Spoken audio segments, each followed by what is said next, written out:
What's going on, guys? It's Unknown Player here, and today I'm going to be showing you guys another elite weapon. Today's weapon I'm going to be showing you guys is an S12 shotgun variant called the Whirlwind. Now this is actually a very cool one, and off the bat I'm going to say it's actually a decent weapon I would recommend. So to look at the stats right here, we've got a +2 in fire rate and -2 in accuracy and -1 in handling. So these are interesting statistics right here. It's also got an increased magazine, which is kind of like a subtle thing. If you didn't notice, it does have +2 in fire rate, but it's got -3 in negative, so that +1 is made up for with a slightly bigger magazine. So this Whirlwind is actually a pretty decent weapon. If you don't know, the S12 is kind of like the AA12 from past Call of Duty games. It just shoots a load of shotgun shells very quickly, and this is a very good variant simply because the fire rate is increased by 2 and you can get those shells out a lot quicker, and there isn't a sacrifice in range or damage, which is a very good thing. Normally there's often a trade-off between fire rate and damage or fire rate and range. You have to sacrifice one of those things, whereas this shotgun, you don't have to sacrifice any of those. All you have to sacrifice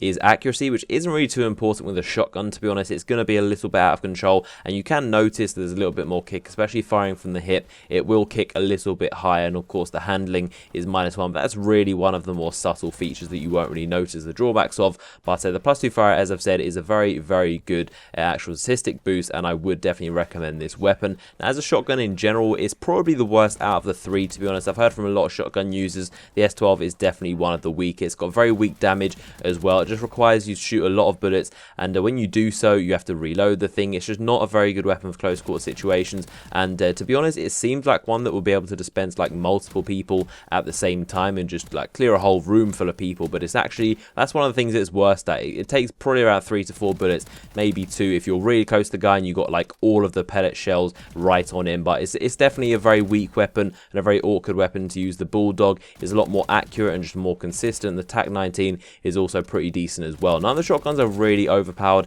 in Advanced Warfare, but the S12 is definitely by no means overpowered either. But it still is a cool variant. If I was to use the S12, I would definitely pick up the Whirlwind as my preferred choice. And of course, it's also got this really nice gold camo on top of it. It's kind of like engraved, nice pattern on the weapon, which always a plus with these elite weapons that look very nice. So I want to know your thoughts on the S12 Whirlwind. I'm sure some of you guys have it, and I'd love to know what you think about the weapon and your thoughts on the S12 in general. Leave a like on the video if you enjoyed it. Make sure to subscribe for more videos. You can check out more elite weapon overviews in the playlist, which link in the description. You'll find a ton more of my overviews of elite weapons that I've got in Advanced Warfare. I hope you enjoyed the video, and I will see you guys later.